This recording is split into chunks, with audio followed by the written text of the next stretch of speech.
क्या आप मेरी आवाज के साथ आवाज मिलाओगे? डरोगे तो नहीं? आपके साथ कुछ नहीं होगा, ज्यादा से ज्यादा मुझे अंदर कर देंगे, मगर मेरी आवाज, बल्कि आप लोगों को जिंदा रहना है, खड़ा रहना है।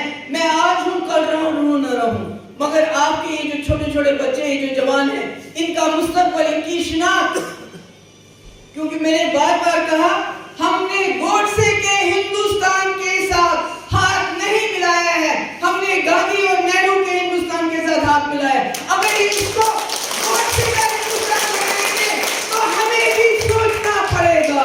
ये मैं उनको, दिल्ली वालों को आज बताना चाहती हूँ। देखिए, बहुत बुरा है, मुझे पहले भी इस बात का अंदेशा था कि जब ये हादसात हुए जिसमें हमारे कश्मीरी पंडित भाई और हमारी एक सरदार बच्ची मारी गई, मुझे ये लग रहा था कि चूंकि ये फेलियर है सरकार का, इसलिए अपने फेलियर को, अपनी नाकामी को छुपाने के लिए वो ज़रूर जम्मू कश्मीर में दोबारा जुल्म सितम का जो है एक और दोबारा आगाज़ करेंगे, जिसमें पकड़ दकड़ शुरू हो गई है। सैकड़ों के तादाद में लोगों को बंद किया जा रहा है, हिरासत में लिया जा रहा है और कोई सबूत नहीं, कोई कुछ नहीं। मैं जानना चाहती हूँ उन लोगों के नाम जिनको उन्होंने अरेस्ट किया है, वो कहाँ के हैं, उनका कसूर क्या है, उनके खिलाफ सबूत क्या है। अगर वो इसी तरह से इन लोगों को पकड़ते रहेंगे तो मैं इनको बताना चाहती हूँ कि इसके नताइज बहुत ज़्यादा ख़तरनाक होंगे और शायद उसका जो खिमियाजा है हम सबको भुगतना पड़ेगा। बहुत आइए चलते हैं वानी हैंडलूम, खूब से खूब तर बन सकता है आपके घर का अर्शो फर्श। रंगीन दुनिया में घर सजावट बन चुका है जरूरी, क्योंकि आप होंगी आपकी सब मांगे पूरी। क्या करना पड़ता है आपको आराइशी सामान के लिए दूर दूर का दौरा, तो आज हो जाएगा आपका एक ख्वाब भी पूरा, क्योंकि आप डोडा में पेट्रोल पंप और बुलेट शोरूम के साथ में वानी हैंडलूम के नाम से घरेलू आराइशी सामान का 4 मंजिला कारखाना खुला है, जो आपको फराहम करेगा बिना दूर गए ही कंबल, तकिए, पर्दे, मखमल, कालीन, अलमारियां, गद्दे, बेड, सोफा, बेडशीट, रबड़ और रिवॉल्विंग कुर्सियों के अलावा घरेलू सभी आराइशी सामान बिल्कुल कम से कम दामों पर। हासिल करने के लिए राब्ता करें 9906374660, 9906233314।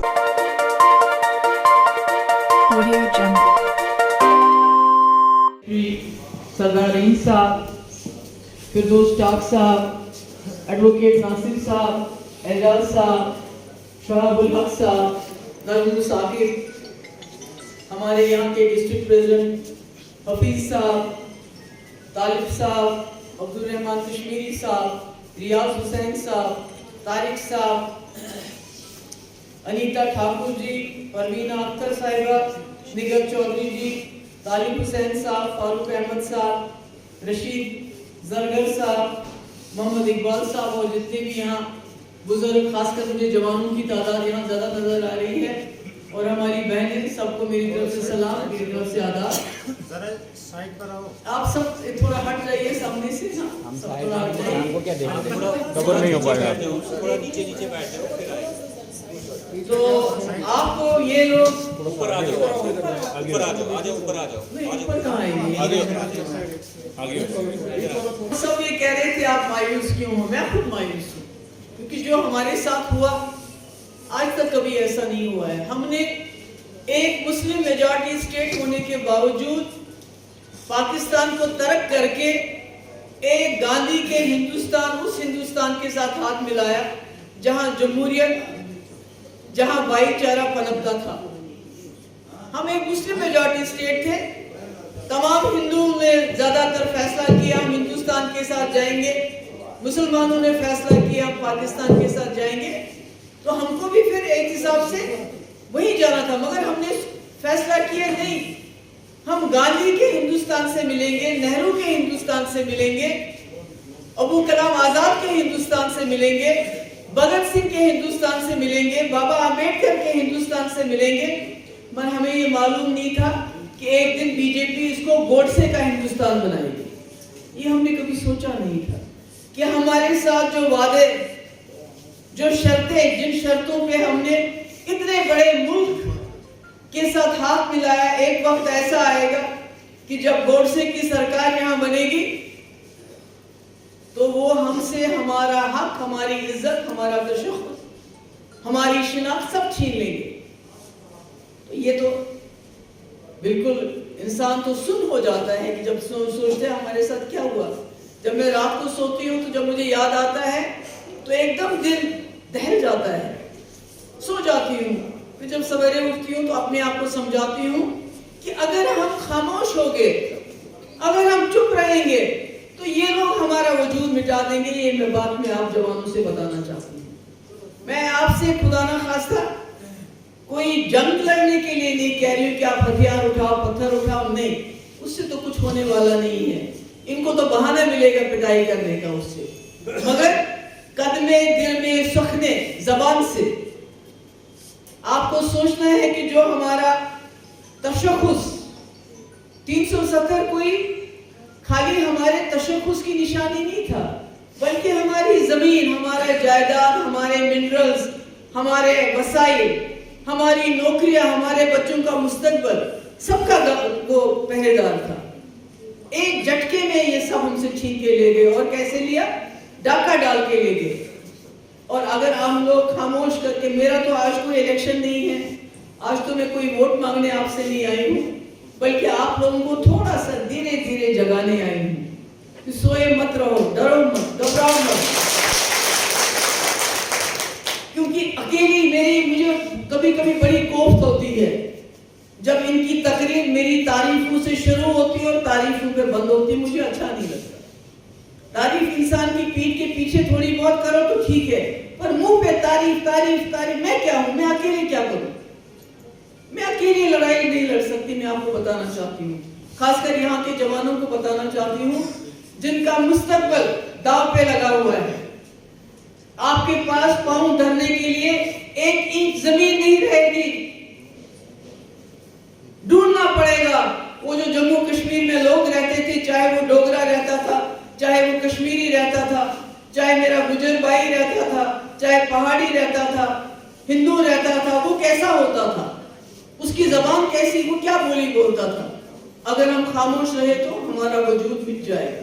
इसलिए खामोशी नहीं रहनी। इसको ये दर्द दिया है, इसको पालना है, इसको पालना है, इसको तब तक करोड़ना, इसको तब तक इस जख्म को करोड़ते रहना है जब तक जो हमारा खोया हुआ वकार है वो दोबारा बहाल नहीं होगा। और आपको लगता होगा ये कैसे होगा, किस तरह से होगा? अगर बीजेपी ने 70 साल लगाए किसी चीज को नाजायज तरीके से, गैर कानूनी तरीके से, गैर आईनी तरीके से हमसे रात को जिस तरह डाका डालता है उसी तरह डाका डाल के चुरा के ले गए। मगर आपको मालूम है अगर घर से कोई चीज चोरी हो जाए तो क्या उसको तलब नहीं कर रहे हैं, उसको वापस नहीं ले रहे हैं। मैं तो कहती हूँ सूद के समेत वापस लेना है। वो तभी होगा जब हम सब इकट्ठे हो जाएंगे, एक आवाज में बात करेंगे, उनको समझाएंगे कि ये जम्मू कश्मीर के लोग जिन्होंने गोडसे के हिंदुस्तान के साथ नहीं, गांधी के हिंदुस्तान के साथ हाथ मिलाया है, अगर आप गोडसे वाला सलूक हमारे साथ करोगे तो शायद आपके लिए भी बहुत मुश्किल हो जाएगी। अभी आपने देखा हाल ही में, बहुत अफसोस की बात है, कुछ दिन पहले हमारे जो माइनॉरिटीज के लोग थे उन पे हमले हुए। हालांकि सरकार के पास इंफॉर्मेशन थी कि माइनॉरिटीज पे टारगेटिंग होने वाली है, उनको टारगेट किया जाएगा, मगर कुछ नहीं किया हम लोगों ने। ये जो वहां से दिल्ली से मिनिस्टरों की फौज, कोई उनमें से घुड़सवारी कर रहा है, कोई गुलबर्ग जा रहा है, कोई पहलगाम जा रहा है, वो दुनिया को दिखा रहे हैं यहाँ सब ठीक ठाक है, और सारी सिक्योरिटी उनके आगे पीछे घूम रही है। जब तक हमारे कश्मीरी पंडित भाई, हमारे सरदार बच्ची एक मारी गई, तब तक ये लोग मिनिस्टरों की ताबेदारी करते रहे। और उसके बाद क्या हुआ, जिसका मुझे डर था वही हो रहा है। इतनी बजाय इसके कि ये किसी को नौकरी से बर्खास्त करते, जिसकी गलती होगी, जिससे कोताही होगी, जिससे लापरवाही होगी, वो तो किया नहीं। जवाबदेही तो है ही नहीं कि भाई अगर आपके पास इंफॉर्मेशन थी तो आपने बचाव क्यों नहीं किया, बल्कि उसका उल्टा कश्मीरी लोगों को सैकड़ों की तादाद में अभी तक 700 से ज्यादा नौजवानों को अरेस्ट किया गया। और इल्जाम क्या है? ये जमात इस्लामी के साथ है, ये पहले पत्थरबाज था, ये मिलिटेंट का सिंपथाइजर है। भाई मुझे बताओ, अगर जमात इस्लामी है पहले पत्थरबाज था, इसका कोई कनेक्शन है क्या कश्मीरी पंडित या हमारे सरदार जो बच्ची थी उसको मारने में? नहीं, कनेक्शन तो नहीं है। तो फिर क्यों पकड़ा? इसलिए पकड़ा कि जब सारी दुनिया इस वक्त देख रही है, सारा मुल्क इनको देख रहा है कि ये तो कह रहे थे जम्मू कश्मीर में सब ठीक ठाक है, सब चंगा है, तो फिर ये क्या हो गया? तो उस बात को दबाने के लिए किस पे जुल्म कर रहे हैं? कश्मीरियों पे। क्योंकि वो कहते हैं ना, खरबूजा छुरी खरबूजे में गिरे या खरबूजा कटता तो हम जम्मू कश्मीर के लोग ही हैं। जैसा भी रीम साहब ने कहा, जब 370 हटाने की बात हुई तो बीजेपी वालों ने ऐसा जादू चलाया कि जैसे 370 मुसलमानों के लिए था, जैसे हिंदुओं के लिए 370 रुकावट था कि भाई देखो हमारे हिंदू भाइयों, ये जो 370 है ये बड़ी रुकावट है आपकी तरक्की में। अगर 370 हटेगा, यहाँ दूध की नदियां बहेंगी, आपके बच्चों को नौकरी मिलेगी, यहाँ सड़कें बनेंगे, अस्पताल बनेंगे, सब ठीक ठाक हो जाएगा। मगर जब 370 हटा, जो हमारे पास हमारी नौकरियां थी उसका भी हिस्सा बाहर चला जाता है। जो हमारी सेक, बाजरी और रेत मामूली सी चीज हम समझते हैं, उसके लिए भी बाहर से ठेकेदार आते हैं। जैसा रीड साहब ने कहा, पहले तो शराब पीना अच्छी बात नहीं है, मगर कारोबार चलता था जम्मू में, उसके लिए भी बाहर से इन्होंने बड़े बड़े माफिया के लोग लाए हैं शराब बेचने के लिए। आज जम्मू का टिप्पर वाला परेशान है, ट्रांसपोर्टर परेशान है, तो आज वो सोचते हैं जो उन्होंने बीजेपी वालों ने बांग्ला हमसे करवाया 370 हटाने पे, क्या वो सही था? आज उनको एहसास हो गया है, आज वो भी सड़कों पे आ रहे हैं। इसलिए मेरी आपसे गुजारिश है, मेरी आवाज अकेले कुछ नहीं कर सकती। ठीक है, आप मेरी तारीफें करोगे, मगर तारीफों से बात नहीं बनेगी। जब तक आप लोग मेरी आवाज के साथ आवाज नहीं मिलाएंगे, तब तक हम जम्मू कश्मीर को इस मुसीबत से, इस खून खराबे से, इस तकलीफ से नहीं निकाल सकते। सड़कें तो बनती रहेंगी, कोई सरकार आएगी सड़क भी बनाएगी, कोई कम बनाता है अस्पताल भी बनेंगे, मगर जो हमारा खोया है, जो हमारी जमीन है, जो हमारी नौकरियां हैं, जो सिर्फ यहाँ के नौजवानों के मुस्तकबिल के साथ जुड़ी हुई थी, आज उसका हिस्सा भी बाहर जाता है। जब तक हम इकट्ठा होके इसके लिए जद्दोजहद नहीं करेंगे, आवाज के साथ आवाज नहीं मिलाएंगे, तब तक खुदा ना खास्ता आप कहोगे क्या फर्क पड़ता है, चला गया। नहीं मेरे भाई, मेरे बच्चों, 370 खाली हमारी नौकरियों की गारंटी नहीं, हमारा वजूद है, हमारी पहचान है। मैंने पहले भी कहा, कल को बोलेंगे वो जो एक कश्मीरी होता था वो कौन है, क्योंकि यहाँ कोई रहेगा ही नहीं। आपके पास पाँव के नीचे जमीन नहीं रहेगी, आपके पास करने को नौकरी नहीं रहेगी, क्योंकि आपने देखा किस तरह ये मुलाजिमों को बर्खास्त कर रहे हैं। कोई सबूत नहीं, कोई अदालत नहीं, कोई फैसला नहीं, निकाल दो आज इतने, आंगनबाड़ी से निकाल दो, आपके डेली वेजर पड़े हुए हैं, उनको तनख्वाहें नहीं, वो मुसीबत में इसको झेल रहे हैं। मगर बाहर से मिनिस्टरों की फौज, उन पे करोड़ों रुपए खर्च होता है ताकि पूरी दुनिया को दिखाया जाए कश्मीर में सब ठीक ठाक है। कश्मीर में कुछ भी ठीक ठाक नहीं है।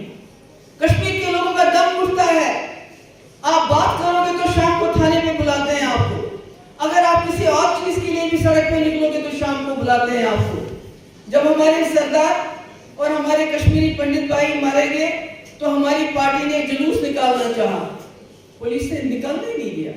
फिर इल्जाम लगाते हैं कि जब माइनॉरिटीज के लोगों पे अटैक होता है तो मुसलमान लोग नहीं निकलते। हम तो निकल रहे थे, हमें निकलने नहीं दिया। इसलिए मैं आज आपके पास आई हूँ और मैं शहाब को इसकी मैं तारीफ करूंगी, क्योंकि कल ठाठरी में भी हमारा तो बड़ा अच्छा प्रोग्राम किया रहमान कश्मीरी और तालिब ने, मगर यहाँ हम बड़े कमजोर हैं। आज कोई, मैं आपसे वोट मांगने की बात नहीं करूंगी, वोट जिसको डालना है डालते रहना, मगर आज जम्मू कश्मीर एक बहुत ही मुश्किल दौर से गुजर रहा है। अगर हम बट जाएंगे, वो बोलते हैं ये कुछ कश्मीरी है जो 370 मांगते हैं, गुजर हमारे साथ है, हिंदू हमारे साथ है, फलानी हमारे साथ है, मगर ऐसा मसला नहीं। 370 हर फर्द, हर जवान, हर बच्ची, हर बहन का मसला है। हमारी सर से जो चादर है वो छीनी गई है, हमारे सर से पगड़ी छीनी गई है, इसको वापस लाना है नहीं लाना है, लाना है नहीं लाना है, चादर वापस लानी है नहीं लानी है, 370 वापस लाना है नहीं लाना है? लाना है नहीं लाना है? इसलिए मेरे बच्चों, मेरे भाइयों, मेरे बुजुर्गों, आज मैं आपके पास इस खूबसूरत वादी में इलेक्शन के सिलसिले में नहीं आई हूं, बल्कि आप लोगों को जगाने आई हूं, ये कहने आई हूं कि हमारी इज्जत, हमारी आबरू, हमारी दौलत, हमारी पहचान, सबकी जो हिफाजत है वो 370 और 35 से है। और हमें मसले कश्मीर के हल के साथ साथ इसके लिए भी लड़ना है ताकि जम्मू कश्मीर में खून खराबा बंद हो, जम्मू कश्मीर में तरक्की हो। आप कहते हैं कि यहाँ बाहर के पावर प्रोजेक्ट वाले हमें नौकरियों में हिस्सा नहीं देते। मैंने तो यही तो झगड़ा था मेरा बीजेपी के साथ कि हमारे 2 पावर प्रोजेक्ट वापस कर दो कम से कम। पूरे मुल्क के कारखाने, नौकरियां हमारी बिजली पे चलते हैं, पर हमारे पास कुछ भी नहीं। इससे बड़ा जुल्म क्या हो सकता है कि हमारा पानी, हमारी बिजली, उससे कारखाने चलते हैं, वहां उनको रोजगार मिलता है, हमारे बच्चों को यहाँ इस जगह पे रहते हुए भी चराग तले अंधेरा है। तो बड़ी नाइंसाफी है हमारे साथ, उनके साथ भी लड़ना है। मगर सबसे ज्यादा जो आज मैं आई हूँ यही कि क्या आप मेरी आवाज के साथ आवाज मिलाओगे? डरोगे तो नहीं? आपके साथ कुछ नहीं होगा, ज्यादा से ज्यादा मुझे अंदर कर देंगे, मगर मेरी आवाज बन के आप लोगों को जिंदा रहना है, खड़ा रहना है। मैं आज हूं, कल रहूं न रहूं, मगर आपके ये जो छोटे छोटे बच्चे, ये जो जवान हैं, इनका मुस्तकबिल, इनकी शिनाख्त, क्योंकि मैंने बार बार कहा हमने गोडसे के हिंदुस्तान के साथ हाथ नहीं मिलाया है, हमने गांधी और नेहरू के हिंदुस्तान के साथ हाथ मिलाया है। अगर इसको गोडसे का हिंदुस्तान बनाएंगे तो हमें भी सोचना पड़ेगा। ये मैं उनको, दिल्ली वालों को आज बताना चाहती हूँ। और ये जो पकड़ दकड़ इनने शुरू की है कश्मीर में, ये जो वहां सिविलियंस को, आम शहरियों को तंग कर रहे हैं, इसको बंद कर दें, नहीं तो इनका जीना हराम हो जाएगा और मुश्किल हो जाएगी। आप सब लोगों का, यहाँ आपका भी बहुत बहुत शुक्रिया। आपने बड़ी खूबसूरत अंदाज से इसको, तकरीब को अंजाम दिया, और आप सब लोगों का बहुत बहुत शुक्रिया। अस्सलाम वालेकुम। पे जाना है, सीढ़ियाँ उनके लिए बनी हैं जिन्हें छत पे जाना है। आसमान पर हो जिसकी नज़र, उसे रास्ता खुद बनाना है। हमारी पार्टी सदर, ex chief minister madam Mehbooba Mufti जी और हमारे सारे ही यहाँ district parties, x MLCs, x MLA, zonal committee, हमारे वर्कर्स और हमारे आए हुए यहाँ बुजुर्ग भाई, मेरी बहनें, बच्चियाँ, सब अब यहाँ पहुँचे हैं। हम पहले 1 हफ्ते का दौरा हमने, मैडम जी ने पीर पंचाल का लगाया और उसके बाद आप चिराग वैली में दौरा कर रहे हैं। आज का जो हमारा प्रोग्राम जो इन जगहों का बना है वो सिर्फ इसलिए कि लोगों के हालात पूछे जाएं, क्या परेशानी है, क्या दिक्कत है, कैसा चल रहा है, कितने लोग परेशान हैं यहाँ इस वक्त, वो हमारा है। जब इलेक्शन आएगी वो समा अलग से देखेंगे क्या है। और मैं आपको थोड़े से वक्त में, जैसे मेरे पहले लीडरों ने, सभान ने, सब ने डिटेल में बातें की हैं। मेरे भाइयों, आज हमने वो वक्त देखा है जो पिछले मेरे ख्याल में जब से हिंदुस्तान आज़ाद हुआ 1947 में, उससे लेकर आज तक हमने ऐसा वक्त नहीं देखा। जो मजहब फिरका परस्ती इन्होंने, बीजेपी ने, RSS ने सारे हिंदुस्तान में लाई हुई है, अपना फोटो की राजनीति के लिए लोगों को गुमराह किया, समझ बाग दिखाए, 370-35A को इलीगली, गैर कानूनी तरीके से हटा के बदले की भावना से, मैं तो साफ वाज़ेह करूंगा, एक ये बदला जम्मू कश्मीर रियासत से लिया गया और लोगों को गुमराह करके, खास करके हमारे जम्मू खिते के लोग जो हमारे हिंदू भाई थे, वो समझते थे पता नहीं क्या हो गया, हमको क्या आज़ादी मिल गई, और आज उनको ये समझ आ रही है हम तो भाई लूटे गए। ये तो एक बहाने से हमको लूट लिया। आज जितने कारोबारी बाहर हिंदुस्तान से लाए जा रहे हैं, पंजाब से, दिल्ली से, इसकी मतलब ये हुआ कि उनको मालूम है अगर ये नुकसान हो रहा है तो इसका मतलब बहुत बड़ी साजिश है और बदले की भावना है। अगर रेत बदले की बात करें तो कहां से कहां पहुंच गए। उसके बाद जो शराब माफिया है वो सारे हिंदुस्तान और यूपी से लाके उनसे पैसे लेके उनको दे दिया गया है। और यहाँ की जो फैमिलियां काम करती थी आज तक, जिन्होंने बच्चे पढ़ाने थे, लोगों से कोई किस्म की लाइफ एक्टिविटीज थी उनके सिर पे, आज खुद ही खुशी कर रही हैं। मैम आपको शायद पता होगा नारायणनगर में एक सरदार जी ने सुसाइड किया पिछले दिनों में। वो किस लिए कि उनका कारोबार सारा ठप हो गया और इतनी परेशानी का वजह बन गया ये। उसके बाद रिलायंस के शोरूम यहाँ बनेंगे, 100 शोरूम जम्मू में बन रहा है। और जो छोटे दुकानदार हैं जो रोटी रोजी कमाते थे वो कहाँ गए?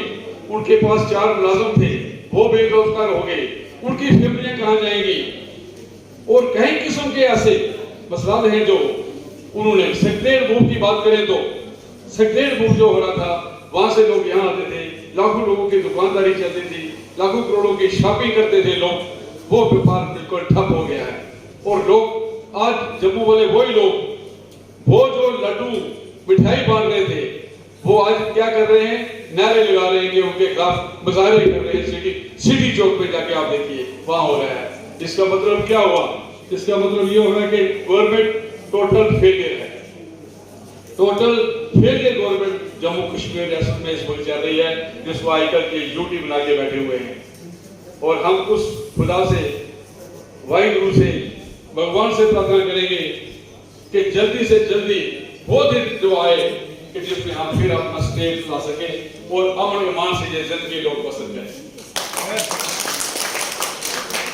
और भाइयों, इसका एक ही तरीका है, मैं आपको क्लियर कर दूं। मैं सिख मजहब से ताल्लुक रखता हूं।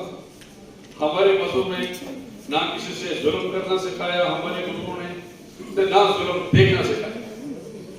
जहां जुल्म हो देखेंगे वो भी उतना जुल्मदार है जो जितना जुल्म सहता है। जुल्म सहना नहीं है। आज जुल्म हो रहा है हमारे स्टेट में, कौन कौन से तरीके अपनाए जा रहे हैं। अब सब लोगों ने इकट्ठे होना है, सब लोग इकट्ठे होकर एक हमारी शेरनी जो इतने परेशानी के बावजूद आज ईडी आ रहा है, आज ये नोटिस आ रहा है, आज चलो साल सवा साल के लिए अंदर कर लो, फिर भी जिले बाहर निकलती है, एक आवाज लोगों की आवाज उठाती है। उसके लिए आप सब लोगों को साथ देना पड़ेगा, सब लोगों को तैयार होना पड़ेगा। ये आप मत समझिए कि अगर ऐसे बैठे रहेंगे आप लोग तो कल आप जैसे 47 से पहले गुलामी थी, इस गुलामी फिर दिखनी पड़ेगी आपको। आप सब लोगों को तैयार होना पड़ेगा और मिलकर सब परिवारों के साथ आने वाले समय में ये हम दिखाएंगे कि जो आदमी हमारा तकलीफ इस परेशानी में देख रहा है, हम उसके साथ चलेंगे। वक्त जरूर आएगा, आप लोगों का साथ चाहिए पार्टी को। आप जब सबके साथ चलेंगे तो एक दिन इंशाअल्लाह वाहिगुरू की कृपा से ये माहौल जरूर बदलेगा।